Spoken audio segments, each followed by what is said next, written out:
Please welcome Dr. Joseph Gahn. Well, good morning. You know, it's a little surprising to be up here this early talking to you about such serious matters. I think it's actually dark outside. I am really pleased to be here and honored to be invited to talk to you today. Before I start in addressing this really interesting and important question, I'd like to dedicate my remarks today to a real leader in our field.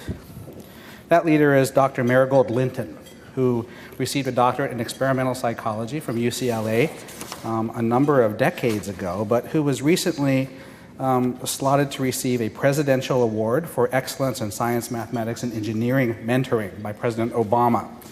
Dr. Linton is an enrolled member of the Morongo Band of Mission Indians, and so as a native psychologist, I'm sure she must be the only one in our discipline to ever be attending the White House, as she will next week, to receive this medal for mentoring in science education under such great auspices.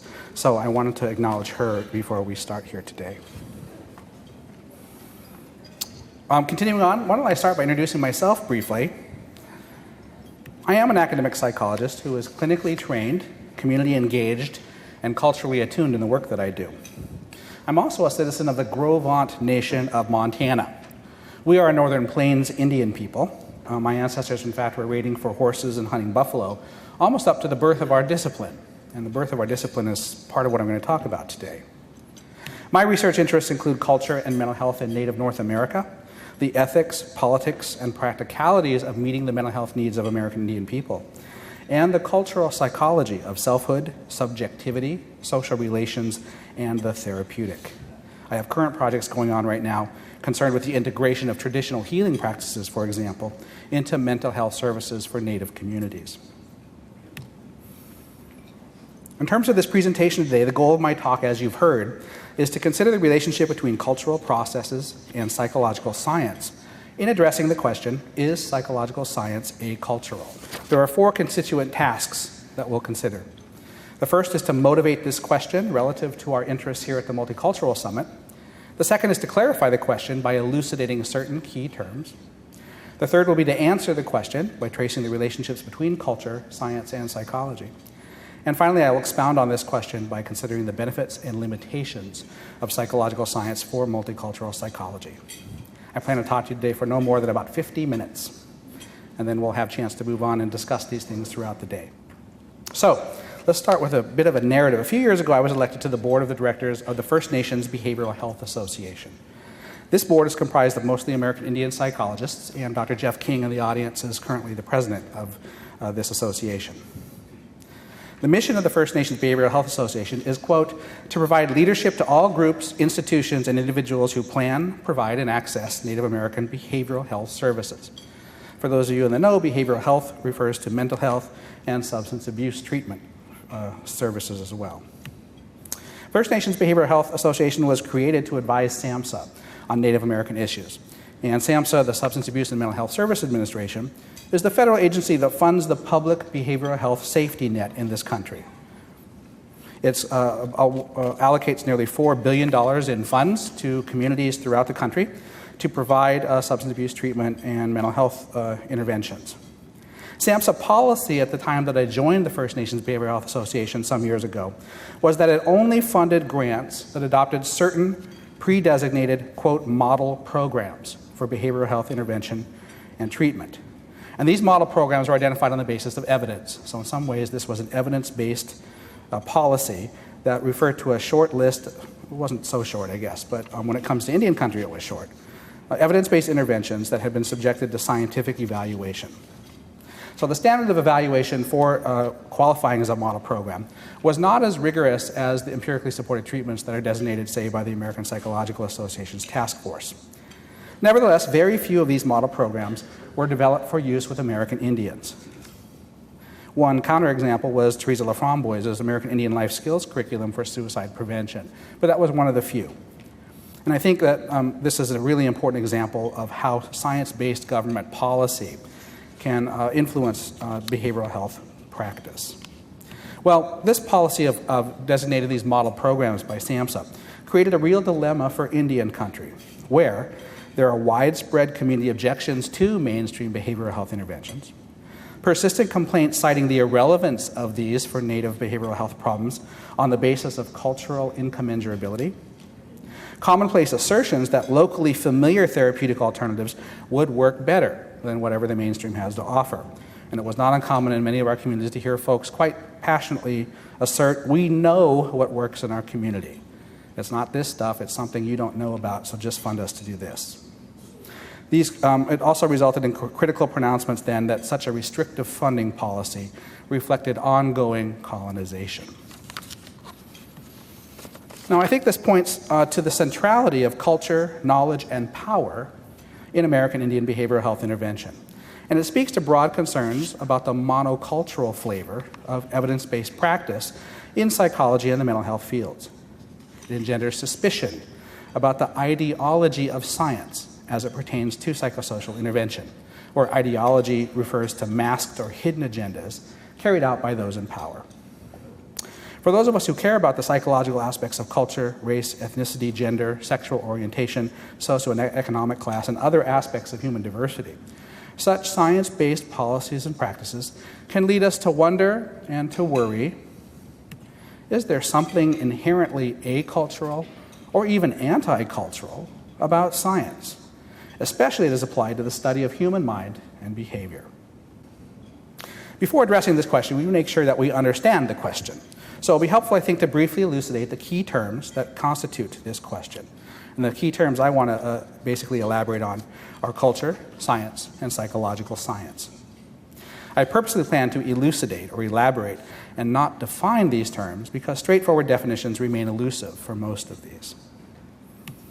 Let's start with the easy one. What is culture? Well, this is not easy, as you might think. Anthropologists have struggled with this question for as long as there has been cultural anthropology. For example, in 1952, anthropologists Carl Kroeber and Clyde Kluckhohn reviewed 164 definitions of culture in their mammoth book devoted to the question. Suffice it to say, then, that we're not going to make appreciable headway in remedying this problem of definition today. Nevertheless, for the purpose of this discussion, culture may be understood to be shared, patterned, and historically reproduced symbolic practices that both facilitate and constrain meaningful human existence. Practices are key here, things people do in their lives, whether it's acts or words or even thoughts, in part because our thinking is structured by language. Culture is shared because most practices are learned from others. There's no such thing as a culture of one. Culture is patterned because such practices are organized and utilized systematically in order to be intelligible to others.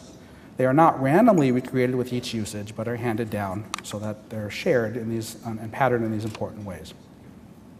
Culture is historically reproduced in that subsequent generations are socialized into using the intelligible practices of their communities. In other words, we're not talking about transmission here, but reproduction, which allows for innovation over time. Finally, cultural practices are symbolic in that they allow for the ascription and interpretation and communication of meaning or intelligibility to others. Language is an obvious example of this. Boiling this down, we may think of culture then as patterns of activity, interaction, and interpretation. Or, even further still, simply shared beliefs and practices. Classic examples include language use, ceremony and ritual, family organization and kinship relations, economic activities. If you pick up those old cultural anthropology style ethnographies from the 30s and the 40s, you'll see chapters with these headings. But what's important to remember is that many important cultural practices are invisible to fluent practitioners and seem natural. Just like a fish in water has real trouble defining or describing what wetness feels like, it can be difficult for us to recognize the cultural constitution, say, of our emotional experience or our communicative norms or our orientation to time, all things which are structured through our cultural lives. Well, there's one complication here, which is just as disciplinary psychology was finally beginning to embrace culture, some in the academic discipline devoted to studying culture, namely anthropology, had gone post-cultural. For example, in her influential 1991 essay, anthropologist Laila Abu-Lughid argued that it was time for scholars to, quote, write against culture in their work. Use of the term culture cannot help, she argued, but to promote essentialism and reinforce otherness. This is because, particularly in anthropology, others had culture, whereas anthropologists themselves were culture-free by implication. In some ways, this gets to what Fred Leong mentioned yesterday on the panel as the outgroup homogeneity effect. That is, Abu Lughod argued, the identification or description of a culture freezes difference. Specifically, she said the concept implies discreteness between cultures instead of diffusion and overlap, coherence within cultures instead of diversity, and timelessness of cultures instead of change. For example, just taking my own people, there are perhaps 4,000 of us who identify or share with my ethnicity. Not race, which is American Indian, but ethnicity, Aninen or Grovant. But when we talk about Grovant culture, we cannot help but suggest discreteness, a marked Grovant distinctiveness, for example, from our co-resident Assiniboine neighbors or white people, despite over a century of interaction and intermarriage. We talk about coherence, a general uniformity in the Grovant perspective, activity, and outlook, despite rather terrific variation in these according to gender, generation, religious persuasion, education, occupation, etc. We invoke seemingly timelessness, a reference in particular to a historical moment in our 19th century buffalo hunting way of life, even though we were equestrians for that sort for only 150 years and have not lived like that for the past 120 years. So what's the lesson here? We should adopt the term culture with a little bit more care than we currently do, I think, and perhaps even consider restricting our use of the word, especially in our published scholarship, not so much in colloquial usage, to its form as an adjective rather than as a noun. For example, describing cultural processes or cultural practices rather than, quote, cultures. Time now to turn to our second key term. What is science? And you thought defining culture was tricky. Our problem in defining science is that it is difficult to generalize from paleontology to particle physics or from astronomy to sociology. In fact, it's unclear what common activities can be distilled out of the variety of recognized sciences. Philosophers of science have actually demonstrated that there is no method or set of procedures that are shared by all sciences or scientists.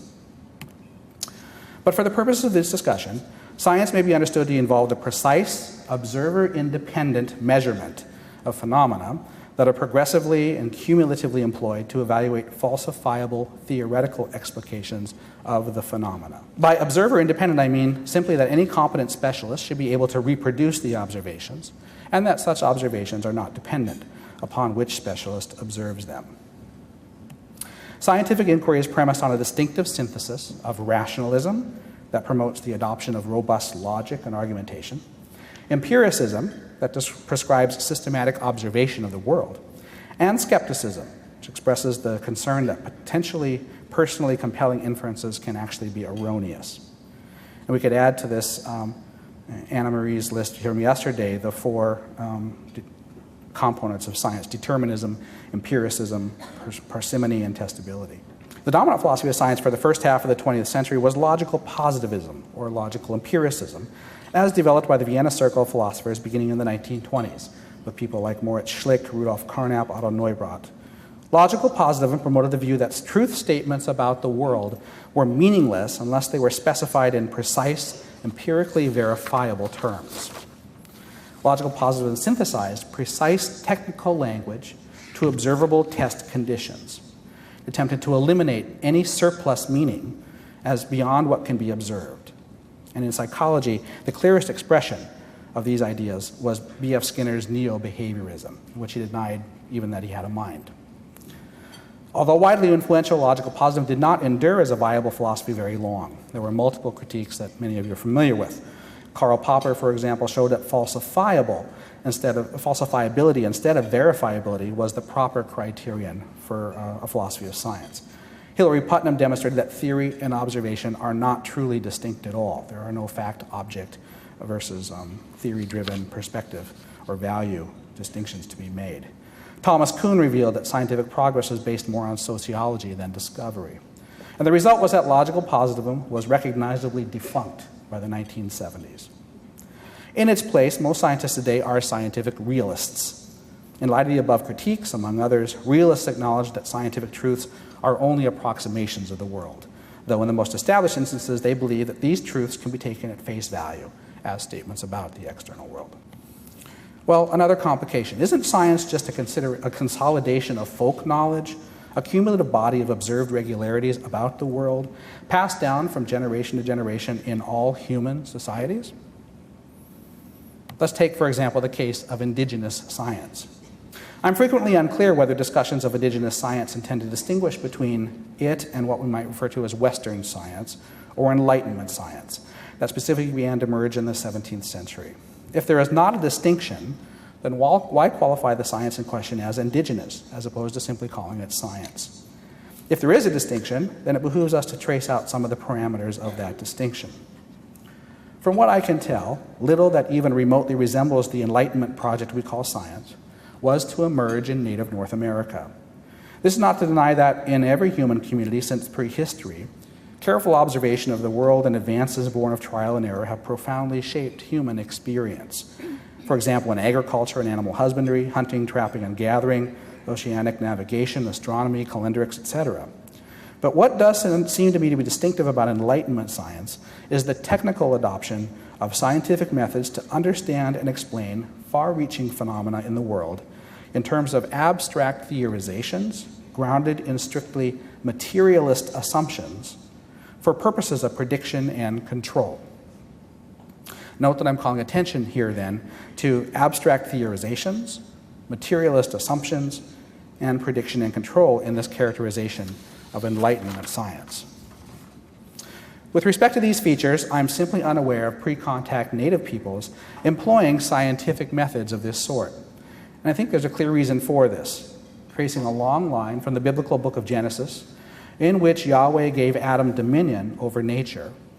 Enlightenment science assumes the progressive development of human mastery over the world and proceeds on the assumption that the world is properly understood and explained in materialist terms, yielding the descriptions of the causal laws of nature and so on. But from what I can tell, at least for the native peoples with which I am familiar, most embraced a relational cosmology based on what we might call animism, as opposed to a mechanistic cosmology based on materialism. In other words, even when we study the habits of game for the purposes of hunting, we still understand that these animals were persons who had to be respected ritually and otherwise, lest we offend them and suffer their future reluctance to give themselves to us for food. And indeed, among some peoples, hunting was best construed as the seduction of game by the hunter, an obvious interpersonal transaction. And so, science as a form of inquiry and knowledge production is a historical product of the seismic cultural shifts wrought by the Western Enlightenment. One final term that we want to consider before we answer this question is the wedding of two of our earlier terms, leading me to ask, what is psychological science? Elucidation of this term is not nearly as intimidating as consideration of its constituents, but it nevertheless requires a more complicated response than one might expect. The simple answer is that psychological science is the application of methods originally developed for the natural sciences to the study of what has come to be known as mind and behavior. In this sense, psychological science represents the realization of Comte's positivism of the mid-1800s that sought to bring human nature, human experience, and human affairs into the realm of natural science inquiry. Along with the other social sciences, psychology was born of modernity. It both shaped and was shaped by a dramatic societal shift in interest from older religious notions like soul, virtue, and conduct into novel naturalistic terms like mind, behavior, and personality. It drew on natural science practices such as measurement, quantification, and explanation with reference to causal laws. Although, as a quick aside, let us remember to keep our terminology straight. The word empirical does not mean experimental or even scientific.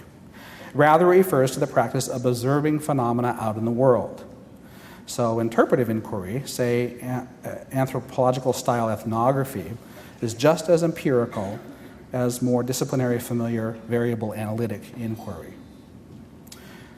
In addition to this, the quantitative-qualitative dimension is logically independent of the experimental field-based dimension.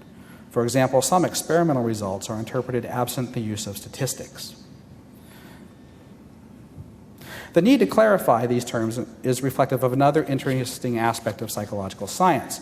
More so than most sciences, psychology is distinctive for its preoccupation with method. This is reflected in a Lee Cronbach's classic 1957 article on the two disciplines of scientific psychology. Cronbach distinguished between experimental and correlational research in psychology. What's interesting is when you talk about the two disciplines of scientific psychology, you're not talking about content domains. He was talking about method. And these approaches reflect two early disciplinary legacies. The first was the legacy of laboratory studies of psychophysics, reaction times, and perception from the early 20th century. And the other legacy was field-based studies of intelligence and child development. We'll trace one of those briefly in a second. Both traditions, of course, usually depend on statistical analysis of observations. Nevertheless, in contrast to conventional histories of our discipline, psychology has been an incredibly multifaceted field of inquiry from its very inception. As Roger Smith notes in his mammoth Norton History of the Human Sciences, quote, psychology has no origin. Its identity in the 20th century is fragmented and its roots are diverse. For example, Wilhelm Wundt, usually credited with creating the first psychology laboratory, was actually dedicated to several distinct intellectual programs throughout his lifetime, including 1, experimental psychology, 2, the nature of mental content, and 3, cultural psychology, that looked a lot more like anthropology or the humanities. It's interesting to note, of course, that he remained a philosopher until his death. He never actually identified as a psychologist. So psychology today appears to be less unified, as you know, in its intellectual pursuits than ever before. It's subdivided into numerous areas: clinical psychology, cognitive psychology, developmental psychology, and interfaces with numerous other disciplines like education, business, and medicine. Noteworthy perhaps is the fact that the only graduate course that nearly all psychologists are required to complete is statistics. We'll revisit this disciplinary heterogeneity later. For now, let's acknowledge that psychological science is the disciplinary project that applies what we have already reviewed as a scientific approach to the production of knowledge about the regularities of human mind and behavior. At last, we come to the question that this presentation was designed to address: is psychological science acultural? I'm afraid that my answer to this question is rather anticlimactic, in part because I imagine that almost all of you knew the answer prior to walking into the door this morning. No, psychological science is not acultural, because a collective disciplinary endeavor of any kind, whose origins can be traced from the Western Enlightenment through a complex sequence of historical events, demonstrates that its consolidation over time into concrete practices, such as statistical training, concrete products, such as journal articles, and concrete institutions, such as academic departments. Indeed, because almost no collective human activity can exist outside of its constituting cultural context, it remains impossible in principle for psychological science to be acultural. There, we've come to it. But like you, I suspect that the conference organizers already knew that psychological science is not and cannot be acultural. Thus, they must have had something else in mind in posing this question for our shared consideration. And it's to this something else that I wish to devote the remainder of this presentation. My sense is that the positioning of this particular, or the positing of this particular question was meant to be indirectly reflective of some deep misgivings about psychological science as it has unfolded over the past century. Specifically, most of us at this conference are readily familiar with the following trends in the history of our field. Knowledge about psychology has been introduced as if culturally weird people were representative of humanity, where weird refers to samples from Western, educated, industrialized, rich, and democratic societies. This is Henrich, Haney, and Nora Zion's 2010 characterization. Culture, race, ethnicity, gender, sexual orientation, socioeconomic class, and other domains of human diversity have been curiously absent from the psychological record for too much of its history. When these differences have been addressed, this has been done in a manner that frequently denigrates or disparages already marginalized populations. Research that attends to the historical and political disadvantages of psychological difference is less likely to be valued through publication, funding, or honors. Interpretive or qualitative methods used to foster rich understandings of psychological experiences of difference have been dismissed as inappropriate for disciplinary inquiry. Familiarity with these trends in our discipline led Robert Guthrie to lament in 1978 that, in reference to behaviorist psychology, even the rat was white. Perhaps the most egregious instance of disciplinary folly along these lines is illustrated by select moments in the long history of intelligence testing by psychologists. Roger Smith, the historian, again has traced the roots of intelligence testing to the innovative work of Francis Galton in the mid-1800s. Galton brought together an unwavering belief in the dominant influence of heredity over environment, with the novel idea that inheritance of individual attributes could be studied through analysis of the distribution of variation within a population. This was a really novel idea at the time. His research purported to demonstrate that upper-class elites occupied their privileged stations throughout Great Britain because they possessed higher abilities. On the grounds of this basic research, he proposed concrete applications, basically eugenics. By the turn of the century, Binet and Simon in France were figuring out how to identify, quote, mental subnormals in state-funded education systems. And with further development in the United States by Louis Terman and Robert Yerkes, it was soon the case that the new psychology was assessing the intelligence of 1.75 million conscripts from World War I.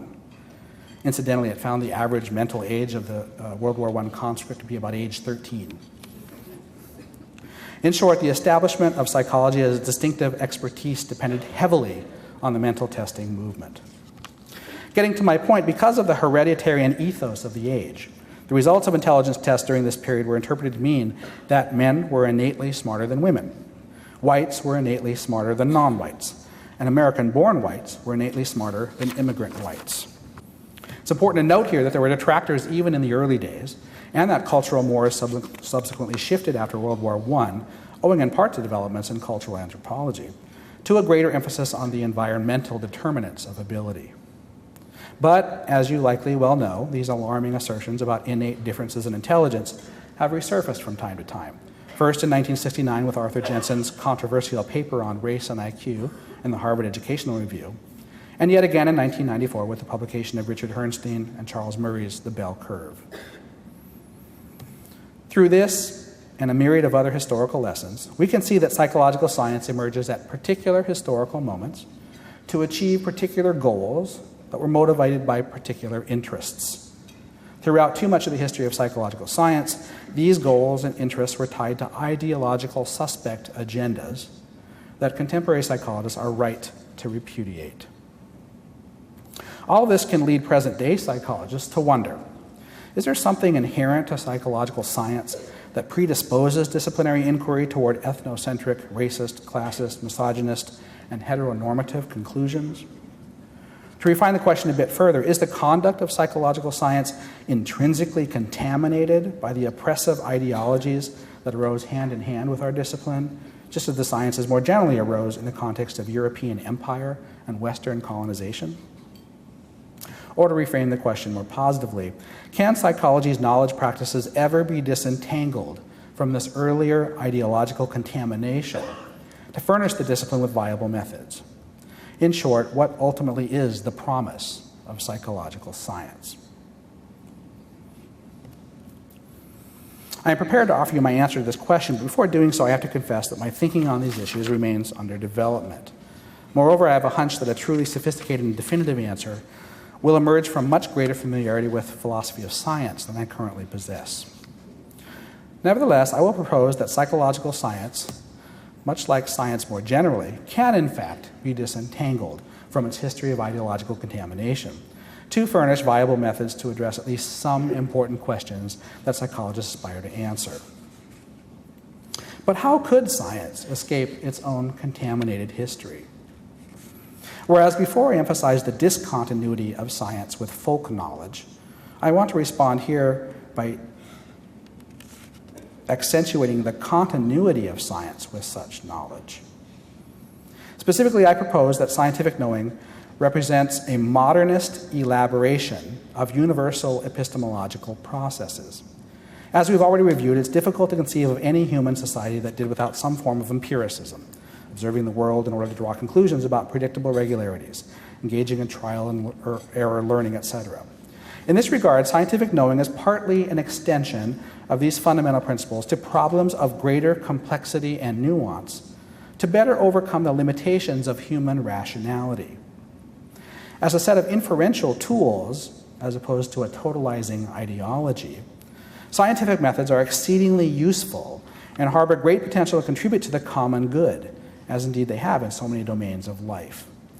Importantly, it is not that these epistemological traditions have somehow transcended culture to become acultural, Rather, it's that their evident benefits have led to their widespread adoption across multiple cultural contexts. In this sense, science itself has become multicultural. In sum, I characterize the main contribution of scientific knowing as the extension of rationality into domains otherwise beyond the limits of human reason, limits that psychology itself has helped to chart. Certainly in modern life, there are plentiful instances in which it would be helpful to know things of this sort. It seems to me that even the aspiration for prediction and control can be harnessed to a wide range of interests and agendas, including progressive and emancipatory ones, as Anna Marie said yesterday. Thus, scientific knowing can be taken up as a cognitive prosthesis of sorts. That is, as a set of inferential practices for deriving certain forms of knowledge. Facility with scientific knowing is just another implement in the conceptual toolbox. And so, to return to the issue of American Indian behavioral health interventions that I raised earlier, 2 points come to mind.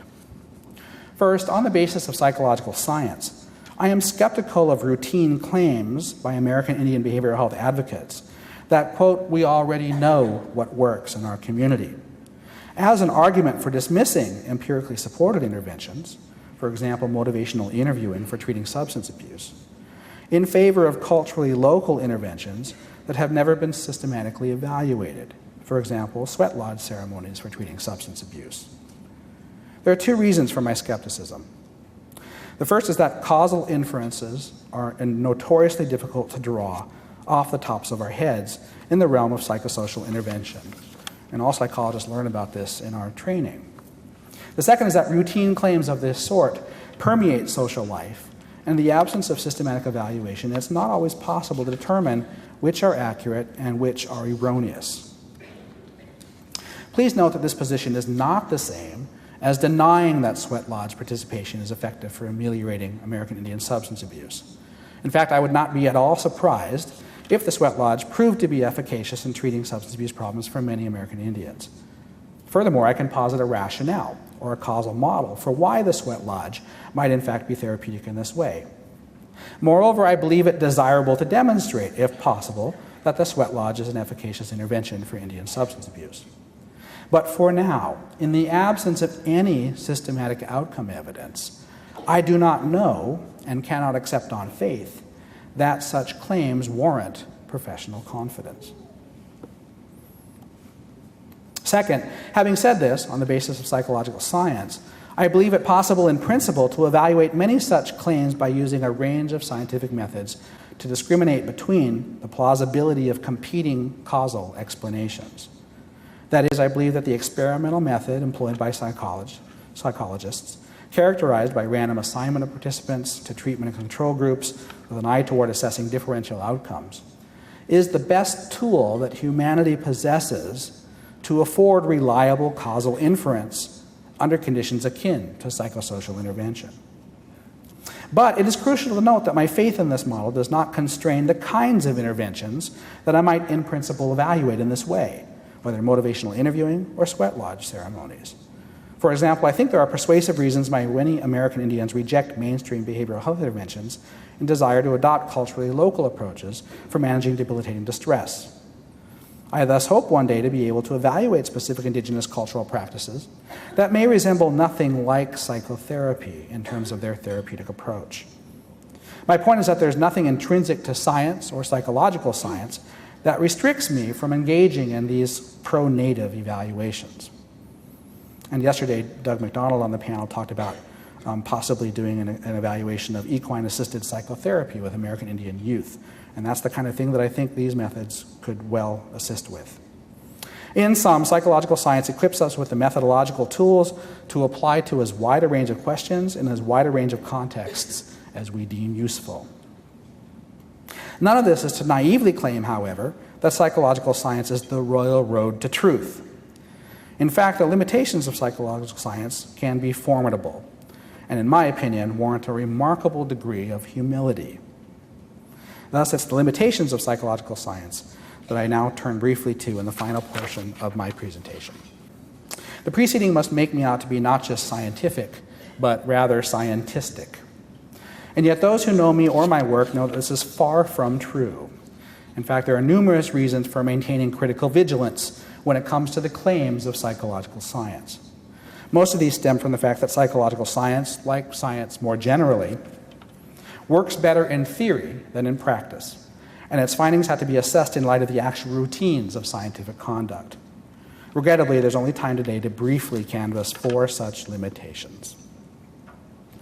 As I've already reviewed, psychological science is never adopted or deployed outside of culturally constituted interests, objectives, and motivations, thereby requiring ongoing critical engagement with the overt and covert agendas served by its findings. When it comes to matters of human difference, I know that many of you here at this conference remain at the forefront of this kind of critical engagement. Second, the biases inherent to scientific practice favor the finding and publishing of positive and especially groundbreaking results that in a surprising number of cases can be shown to be erroneous. Consider the currently celebrated work of John Ioannidis, mainly with reference to the health sciences. Ioannidis has published a series of very high-impact analyses during the past several years that demonstrate that, quote, most published research findings are false, owing to biases that are built into the research endeavor. And the way he works through this both at the theoretical and empirical level is quite interesting. He's also demonstrated that, quote, even highly cited positive health intervention outcomes, mostly obtained from randomized clinical trials, are not replicated. Specifically, among 45 of the most highly cited health intervention research studies from the 1990s, only 44%, less than half, held upon subsequent replication. 16% were, in fact, contradicted upon replication, 16% evidenced reduced effects upon replication, and 24% had never actually been replicated in the subsequent years. Third, psychological science depends on faith in its methods for confidence in its findings.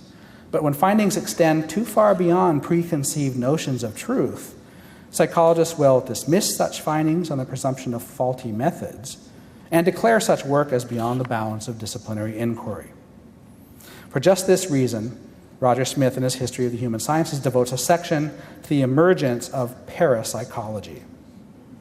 Recent compelling instances include Bem and Honorton's 1994 Psychological Bulletin article, Does Psi Exist?, which reviewed 11 studies employing the rigorous Otto Gansfeld experimental technique to provide evidence in support of ESP. Daryl Bem is currently an in-press article, which you may have seen in the news, from the Journal of Personality and Social Psychology, which summarizes positive results from 8 studies in support of precognition and premonition. Of course, almost no psychological scientists accept these findings as evidence of ESP. And this illustrates the insularity of scientific orthodoxy, as well as the circularity of scientific reasoning beyond expectations, results, and interpretations. Fourth, throughout the history of psychological science, there's been an ongoing debate about whether human mind and behavior are truly or properly knowable by methods borrowed from the natural sciences, the positivist project. The critique is obviously not that natural science methods are unable to be applied to psychology. We see this all the time. But rather that when we do, what we learn is ultimately sterile and impoverished. I might ask you, what standing causal laws of behavior have psychologists really identified during the past century? Or to loosen the criteria a bit, what general psychological findings from over a century of inquiry can you bring to mind as exemplars of cumulative psychological knowledge? One time-honored way of opposing inquiry in the natural and human sciences is to contrast the difference in goals between them as explanation on the one hand or understanding on the other. By revisiting the incredible diversity that has characterized psychology since its emergence at the end of the 19th century, it's easy to see that both projects have been in effect. For example, quite a few psychologists seek an explanation of the causal origins of distinctive forms of psychopathology, while some, though relatively few, psychologists pursue an understanding of cultural meaning such conditions instantiate in people's lives during particular historical moments. Despite evidence of both kinds of projects, it remains indisputable that the natural sciences' quest for psychological explanation based on measurement, control, and quantification has totally dominated the human science quest for psychological understanding based on description, meaning, and interpretation. In fact, there seem to be striking ways in which psychology's scientific aspirations hobble disciplinary inquiry into the human condition that has motivated some psychologists to consider alternative paradigms of inquiry.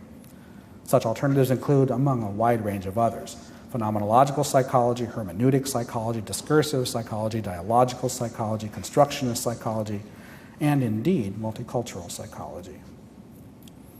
Some of these might be classed as what Anna Marie labeled as postmodern psychology yesterday. Interestingly, more recently, several of these have been classified together under the label constitutive sociocultural psychology by Kirshner and Martin, in opposition to the old cross-cultural psychology and the current experimental cultural psychology. Indeed, it's some form of constitutive sociocultural psychology with which I identify most strongly. And so, even in retaining some faith in the methods of psychological science to address certain kinds of questions, there remains plentiful justification for undertaking psychological inquiry beyond the limited bounds of measurement, control, and quantification.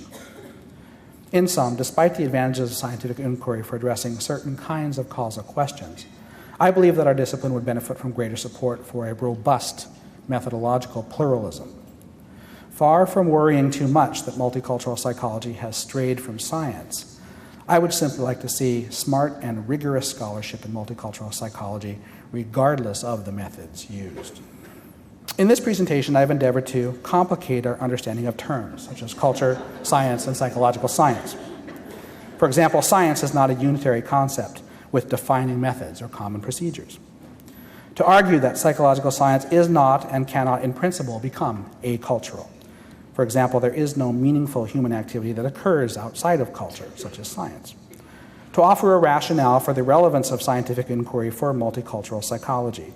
For example, controlled experiments may be the best epistemic tools humans now possess to infer certain kinds of causal relationships. And finally, to identify key limitations of scientific inquiry that support alternative approaches for multicultural psychology. For example, the cultivation of better understanding of the meanings of psychopathology. I very much appreciated your kind attention this morning, as early as it was in particular, and I look forward to subsequent conversations about this throughout the day. Thank you.